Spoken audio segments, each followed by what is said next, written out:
tí Olúwa rán mi sí yín ni pé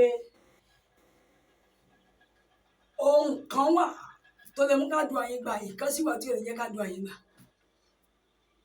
Ìwọ tó bá fẹ́ kádùá rẹ gbà,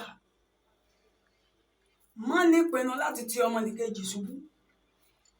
Ìwọ tó bá fẹ́ kádùá rẹ gbà, má bá wọn jókòó níbi tó ti ń pé ìjókòó ọ̀tẹ̀. Ayé ọlọ́tẹ̀ máa ń bàjẹ́ ni, ọ̀tẹ̀ máa ń tẹ ọlọ́tẹ̀ rè ni. Àwọn tó dìtẹ̀ mọ́ Mósè ilẹ̀ ńlá ló báyìí gbé wọn mì ni.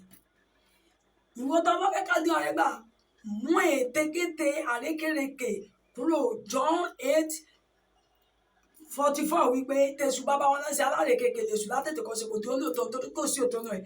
Nígbà tó bá ń sọ̀rọ̀ èké àti bàbá èké léṣù, ẹni tí bá ń ṣèké èṣù ni. Ẹni tó sọ pé èké kìí ṣèké à ń lo agbárí ni, agbárí gan èṣù ni. Ìwọ tó ń lo agbárí èṣù ni tí èṣù ni ọ́ àbí ò lè